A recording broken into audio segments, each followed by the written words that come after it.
Donc, on va passer du très fondamental au très appliqué. Cette fois-ci, ça va être avec la professeure Marie-Ève Carignan, qui est professeure agrégée au département de communication de l'Université, également co-titulaire et directrice du pôle média de la chaire UNESCO en prévention de la radicalisation et l'extrémisme violent. Nous avions d'ailleurs reçu l'autre co-titulaire, David Morin, à notre événement Les Grandes Découvertes de l'Université de Sherbrooke l'an dernier, David Morin. Et à Bistrobrain, on porte une admiration pour la professeure Carignan, car elle incarne vraiment ce qu'on souhaite pour les scientifiques, c'est-à-dire de prendre la parole de manière claire et concise dans l'espace public, tout en exposant des problématiques à l'aide d'images et d'exemples très concrets. Donc, dans cet esprit, aujourd'hui, elle nous offre sa présentation intitulée « Les complotistes sont-ils des coucous ?» Merci de l'accueillir chaleureusement.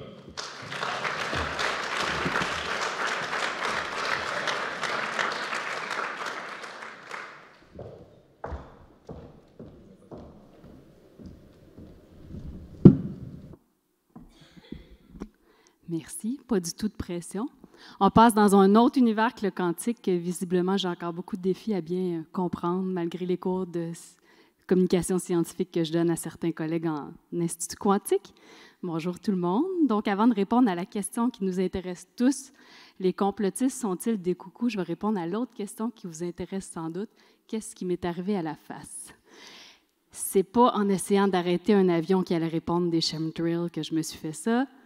C'est pas non plus en essayant d'empêcher Bill Gates de m'implanter une puce. C'est tout bête. J'ai fait un mauvais virage en m'entraînant à la natation, puis j'ai frappé le fond de la piscine.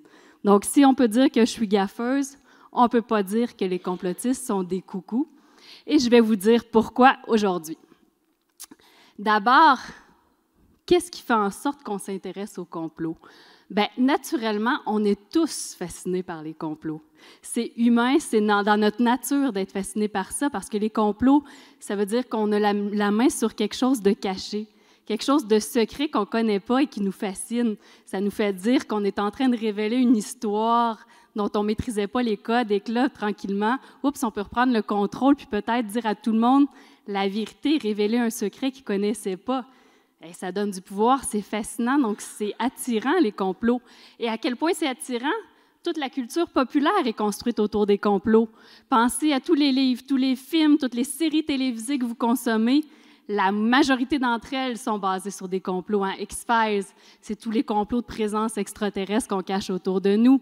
Combien de séries sont basées sur l'assassinat de JFK qui serait un complot caché?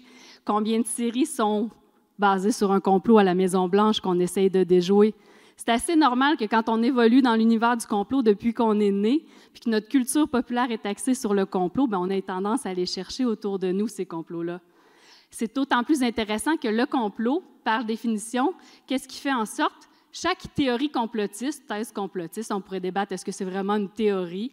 Un complot, dans le fond, c'est l'explication d'un phénomène et ça va toujours inclure un bouc émissaire. Donc, c'est le propre du complot. On essaye d'expliquer le complot par quelqu'un qui tire les ficelles en secret de ce qui se passe, du problème auquel on est confronté, du phénomène auquel on fait face. Et ces boucs émissaires-là sont fascinants aussi, parce que souvent, ça va être des célébrités. Prenez Hillary Clinton, une femme politique puissante. Elle serait à la tête du Pizzagate, à la tête d'une clique pédosatanique qui contrôle Hollywood et éventuellement le monde. Pensez, ça, c'est le scandale de QAnon. On la lie à Barack Obama. Des vedettes, Lady Gaga, sont dans le complot pédosataniste. C'est fascinant. Des milliardaires qu'on envie déjà parce qu'ils ont un pouvoir économique important. Bill Gates, George Soros essaieraient de contrôler le monde. Ils ont tellement de puissance, qu'est-ce qu'il leur reste à faire à part faire de l'argent? Contrôler le monde. Des groupes secrets qu'on ne connaît pas qui nous contrôlent. Dans les derniers 3 ans, qu'est-ce qu'on a entendu beaucoup? Big Pharma, l'industrie pharmaceutique qui est tellement puissante qui nous contrôle. La même chose pour les francs-maçons, les Illuminati, le complot juif, le complot de différentes nations. Donc, tout ça, derrière ça, il y a tout le temps un bouc émissaire, quelqu'un qu'on essaie de comprendre et de déjouer. Donc, on est encore dans la trame narrative fascinante. Alors, la première chose qu'on doit comprendre aujourd'hui, c'est que à peu près tout le monde, sans généralisation, mais peut être susceptible à un moment ou à un autre de basculer dans le complot.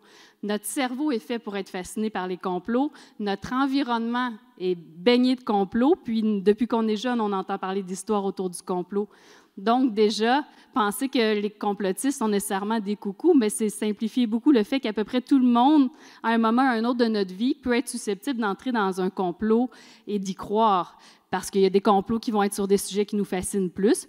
Il y a des moments de notre vie aussi qui vont nous exposer à adhérer aux thèses complotistes. Donc, à un moment où, par exemple, je fais face à un problème qui bouscule beaucoup mes valeurs, qui me met dans une situation de stress, bien, je risque d'avoir tendance à vouloir expliquer ça par une thèse que je peux maîtriser. C'est très difficile de se faire dire devant une situation qui nous bouscule, qu'il n'y a pas de réponse, qu'il y a des phénomènes naturels qui arrivent et qu'on ne contrôle pas. Donc, on cherche une explication ailleurs. Dans un moment de stress, d'anxiété, où notre santé physique, économique est en jeu, bien, on peut, après un moment difficile, une rupture, une dépression, être susceptible de tomber dans une première thèse complotiste qui peut nous emmener à adhérer à plusieurs autres. D'autant plus que les leaders complotistes ont le chic pour nous prendre par les sentiments, pour nous intéresser par ce qui nous rend déjà vulnérables.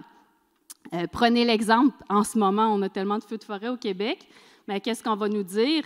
Qu'on est en train de nous priver de nos droits pour des changements climatiques qui ne sont pas causés par l'homme ou contrôlés par l'homme. Donc, êtes-vous prêt à vous débarrasser de vos VUS? Êtes-vous prêt à être confiné climatique? Mais on vient nous jouer dans notre corde sensible d'avoir le droit de posséder notre gros moteur. Et beaucoup de gens ne sont pas prêts à mettre un X sur leur gros moteur. Êtes-vous prêt à faire vacciner vos enfants qui risqueraient de développer l'autisme s'ils sont vaccinés? On joue sur la corde sensible de l'enfant. Donc, beaucoup de gens qui ont commencé à rentrer dans les thèses anti-vaccins le sont parce qu'on vient rejoindre la corde de la famille. Est-ce que j'ai une responsabilité de vacciner mes enfants puis de les mettre à risque? Et c'est la même chose qu'on a vu avec un complot dont je viens de vous parler tout à l'heure, QAnon. Hein? L'idée derrière QAnon, c'est qu'il y a une clique pédosataniste. À un certain moment, pendant la montée en puissance de QAnon, le mouvement QAnon a repris un slogan qui est le propre d'une association de défense des droits des enfants, Save the Children. Le Save the Children était véhiculé partout par les groupes QAnon qui voulaient dénoncer la clique pédosataniste. Qui, dans cette salle, oserait dire « c'est mauvais, Save the Children, on ne doit pas sauver nos enfants ». Hein? Personne. Et donc, c'est comme ça que, tranquillement, des gens pro-QAnon se sont infiltrés dans des mouvements de défense d'enfants, puis ont fait entendre une cause qui allait bien au-delà de la défense des enfants, finalement. Et comment tout ça, c'est possible en ce moment? Mais on mise beaucoup sur le fait que dans nos sociétés, il y a des inégalités qui sont vraiment importantes, qu'on doit commencer à dénoncer, peut-être à réfléchir sur comment les amoindrir. Des inégalités qui génèrent aussi une incompréhension du système. Donc, ce qu'on va voir chez les complotistes, qui est peut-être le facteur le plus marquant d'adhésion, peu importe les thèses complotistes auxquelles on croit en Occident, c'est le fait qu'on se méfie du système.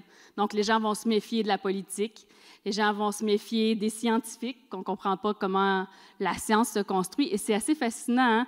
Quand on regarde nos données des dernières années avec la charte UNESCO-PREV, ce qu'on voit, c'est que les gens qui n'adhèrent pas aux thèses complotistes ont de plus en plus confiance après la pandémie envers les scientifiques, parce qu'on se dit que les scientifiques ont tellement mis la main à la roue pour faire avancer la science pendant la pandémie, on voit l'importance de la science.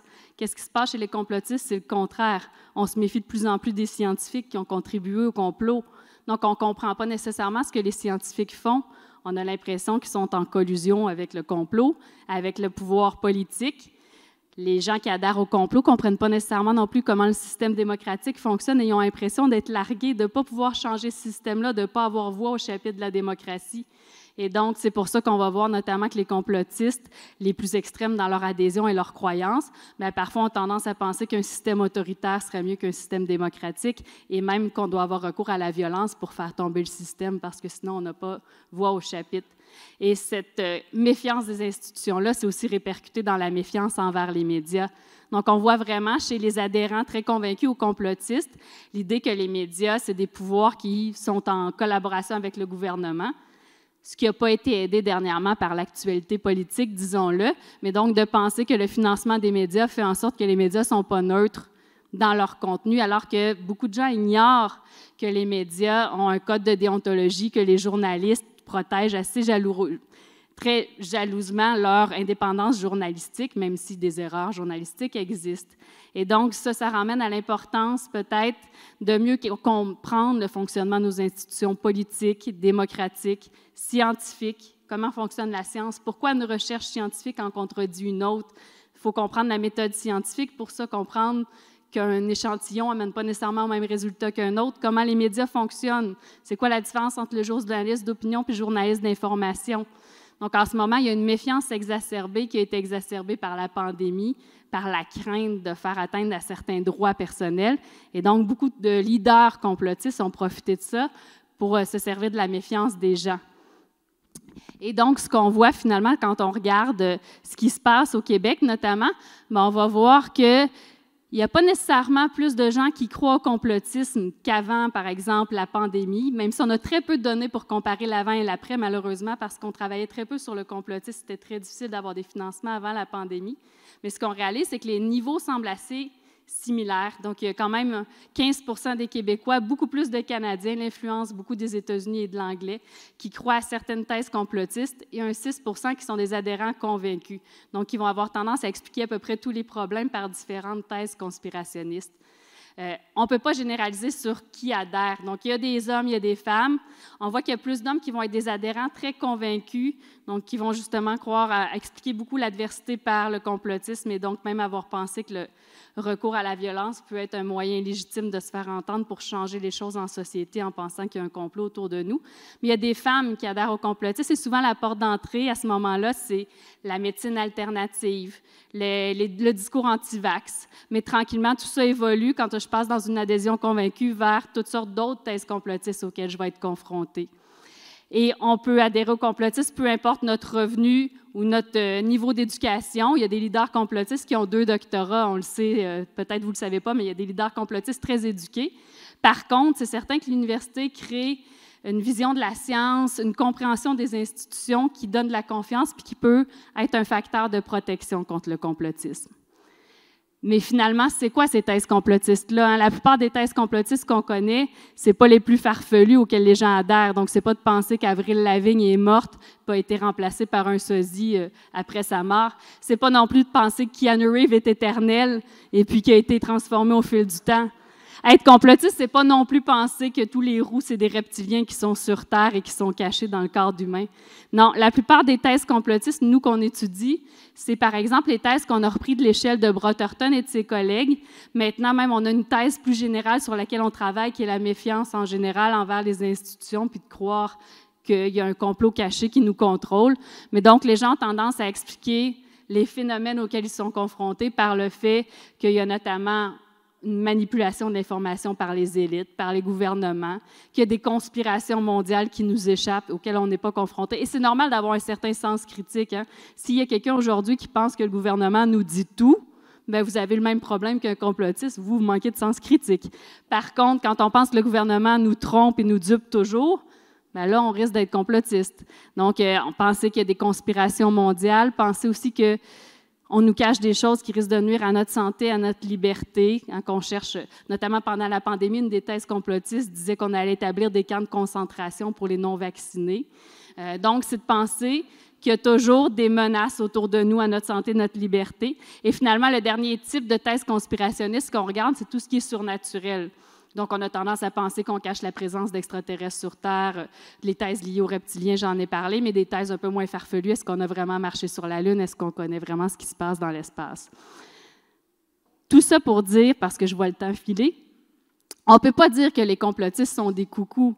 Les complotistes sont des gens qui, à un certain moment de leur vie, sont vulnérables et sont de plus en plus exposés, notamment à cause des réseaux sociaux numériques, à cause des crises auxquelles on est de plus en plus confrontés et qui nous donnent beaucoup d'instabilité et d'incertitude. Bien, à un moment ou à un autre, sont exposés à être insécures et donc à chercher des messages alternatifs et de facto adhérer à des thèses conspirationnistes. Et en tant que chercheur, qu'est-ce qu'on peut faire pour contrer ça? Mais en tout cas, avec plusieurs collègues, on essaie de faire notre part à petite échelle. Et je vous invite à aller voir si vous ne connaissez pas la science d'abord, Science Up First, sur Internet. On est sur à peu près toutes les grandes plateformes de réseaux sociaux. C'est une initiative qu'on a partie avec des collègues pour justement vulgariser le consensus scientifique. On s'est dit, si à notre échelle, on peut changer les choses, c'est déjà ça. Et si dans l'univers de fausses nouvelles puis de thèses complotistes qui circulent, on peut essayer de pousser l'information qui est basée sur des consensus scientifiques, mais qui est l'objet de beaucoup de désinformation, faisons-le. C'est ce qu'on essaye avec la science d'abord. On le sait que ça ne va pas détruire et déboulonner tous les thèses conspirationnistes et toutes les fausses nouvelles qui circulent, mais au moins si les chercheurs essayent, comme aujourd'hui, de vulgariser la science, de partager les consensus scientifiques, mais peut-être qu'à notre échelle, on peut changer les choses pour aider les gens à être un peu moins susceptibles à adhérer au complot et par-dessus tout, penser que n'importe qui peut être complotiste, mon frère, ma sœur, mon ami, mon collègue. Donc la première chose à laquelle il faut penser, c'est être bienveillant, puis essayer peut-être de comprendre qu'est-ce qui a mené cette personne-là à adhérer. Parce que l'important, c'est peut-être pas ses croyances, c'est peut-être ce qui l'a mené à adhérer à cette vision complotiste des choses-là. Merci.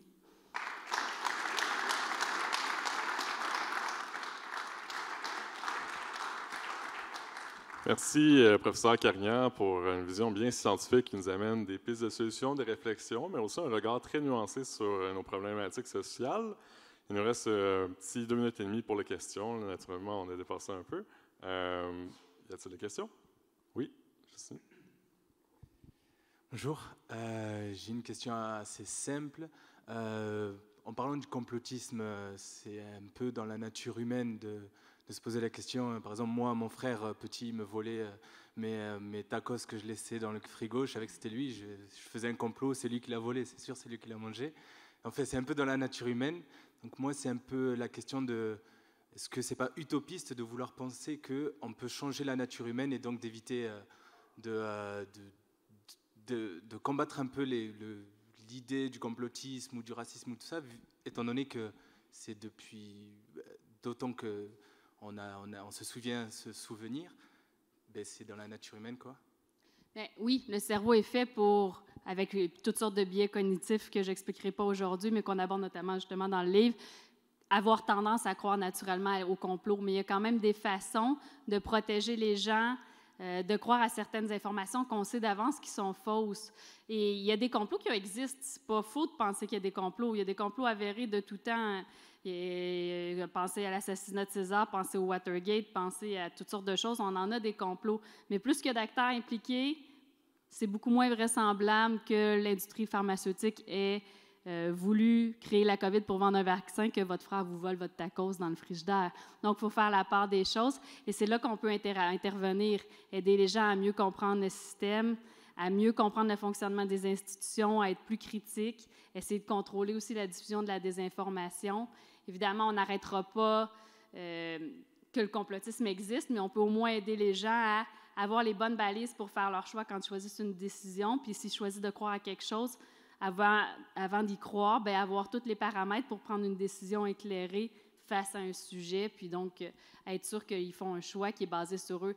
Et si on ne peut pas contrôler l'adhésion des gens aux complotistes, on peut par contre contrôler les leaders conspirationnistes. Et moi, mon combat est beaucoup plus là, comme essayer de comprendre l'intérêt de ces leaders-là, puis de démontrer que certains leaders sont vraiment malveillants, puis ça devient pour eux des entrepreneurs de discours complotistes qui font extrêmement d'argent, puis qui ont des intérêts politiques ou économiques cachés que les personnes qui adhèrent ne sont pas toujours conscientes, auxquelles ils ne sont pas conscients d'être finalement exposés. Merci pour les questions. On invite les gens, naturellement, à rester pour la suite. Là. On doit quand même respecter notre horaire. Donc, merci beaucoup, Marie-Ève Carignan, pour la présentation.